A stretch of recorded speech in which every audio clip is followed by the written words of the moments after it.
Hello and welcome to the In a Nutshell podcast with myself, Andrew Miles Davis, and my co-host, Chris Branch. This is the daily 10-minute podcast where we take out all of the techie talk around generative AI and focus on what the everyday person, content creator, and marketer wants to hear. Now, we've only got 10 minutes, so we can only focus on one particular subject. And today we're going to talk about one of our all-time favorite AI tools, because it was one of the ones that we used first. Now, I used it a bit, but not more than Chris. Chris is kind of like the master at this tool. But it is a tool that we both grew to love and something that we still use on a daily basis. And that is Midjourney. And the reason we want to talk about Midjourney is because recently it had its new update and now it's on version 6. So what's happened over the years?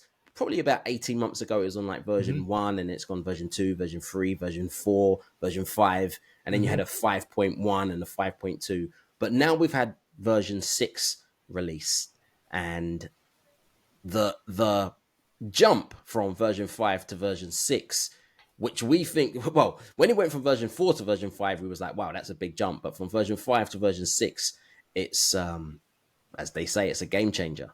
So Chris, what's your thoughts on version 6? It's pretty remarkable. The photorealism has become even more photoreal. You know, we thought version 5 had cracked the code, really. But version 6 is an all-new level of photorealism, even taking in iPhone apertures and stuff like that, like dead set look like selfies. Very hard to distinguish. You know, we've reached that weird place in the internet where we're now going to have to question whether or not Midjourney 6 or this was a real selfie. So this is an odd time to be part of just the internet in general.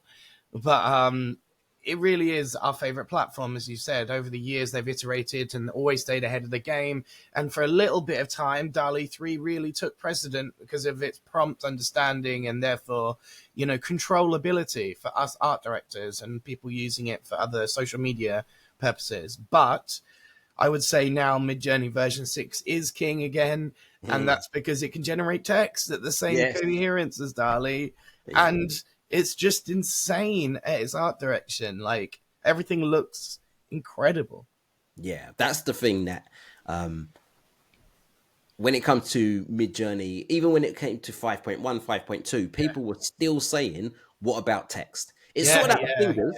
So, you know, you used to produce 6, 7 fingers or 3 fingers on people. That was all sorted out. But it was text was the one that people were waiting for. And when Ideogram came out, it kind of showed it was possible. Then DALL-E 3 was really, really good. But Midjourney 6, you know, they've kind of solved that problem now. So, as you said, it's really kind of gone to that next level around text, but also realistic pictures.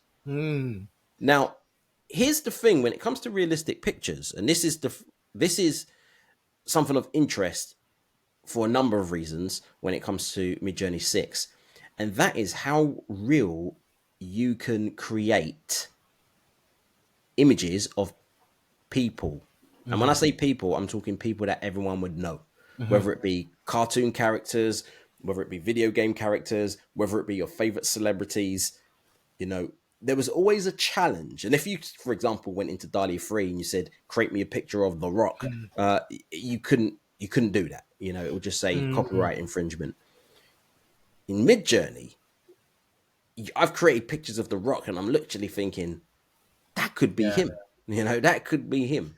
And it's more worrisome because it's more real in Midjourney too, right? Like DALL-E, you can sort of tell they're sort of cartoonish always. You know, they're not really like raw photograph looking things. So it is an interesting time that version 6 realism has dropped at the same time that the political elections are going to happen because politicians are one of the most accurate. And the more they exist on the internet, like Trump, the more likely they are to look photorealistic. So it's a very interesting time for misinformation. Exactly. And like I said in the beginning of this episode, you're all going to have to be very much more worried about what's on the internet, whether it's real. We talked in the last episode, you talked about, like, you know, cameras that are producing real images actually embedding the fact that they're real. So now we're going to see this war of like information on the internet. Some of it will be real, some of it will be not, some of it will be a hybrid of both, actually, which is even weirder to think. You know, generative fill in Photoshop, you can manipulate any real image and just add anybody in. Yeah. Like, so it's going to be a very tough time to understand what's real. And you're going to have to be very much more due diligent about it. You know? Yeah, I think it's going to be interesting between now and the end of the year when it comes to those, proof, essentially proof of realness, or is this AI generated? You know, all of the stuff that we spoke about before. Well, I worry a lot for the boomers on Facebook because you pointed out, you know, most of the advertising that's been shown to them, they're not even aware that they're sponsored things. Most of these people. You know, they're scrolling through to seeing posts thinking it's organic suggestions when really it's sponsored advertising. So the same damn thing can happen with manipulated images. You know, they can just assume it's real, whereas most people younger would be skeptical because they know about AI image generators, for example, you know, and Midjourney. Yeah. So what other features Midjourney, you know, if we look at version 6, what other features have they created? So actually, it's lacking right now compared to what version 5.1 had, because they did launch, and they've been good at this. Every new version that we've seen, they've included more features from the base version. You mentioned 0.1, 0.2. They do sometimes a roll up in these version models. So without being too techy, you know, essentially they've launched this one with more base features than they normally would roll out a new model, but it still doesn't include the zoom out and the cropping and other things that you could do in version 5.1. So we're waiting for those to be included. But they did even call it version 6 alpha, in that it's not the finished thing from the model's perspective. So they just wanted to get it in the hands of people, and it's great to use. You'll have to, if you're using Midjourney right now and you're listening to this, you'll actually have to ask to change it because it's not the default, because they don't have the server bandwidth to roll it out to everyone yet. So you'll actually have to go into your settings and change it to find it. /settings. Exactly, /settings. Yeah. And it's fantastic though. From just, you know, the alpha rollout, it's unbelievably good. So when the full rollout comes, wow, it's going to be incredible. So the full rollout hopefully will have it for everybody. A lot of these features, bring in the features from 5.1, 5.2, being able to, because at the moment you use Discord, you know. Yeah, right. Yeah, that's another thing, is a web interface is hopefully coming.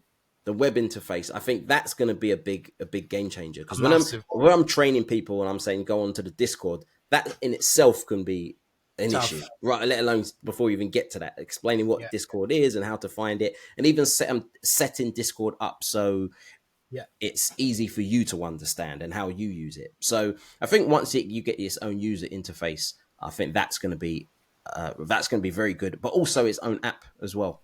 You know, I use it on my phone because of Discord. You know, I've got the Discord app and I can do it that way. But I think once it gets its own app as well, I think that Midjourney might have done enough to escape the big boys kind of just pushing it out, like the OpenAI is pushing it out, or when Facebook they've got their one, but when it goes really good, pushing it out. I think it might be enough to kind of step up on its own, especially when you look at the future and some of the things that it's going to do in the future.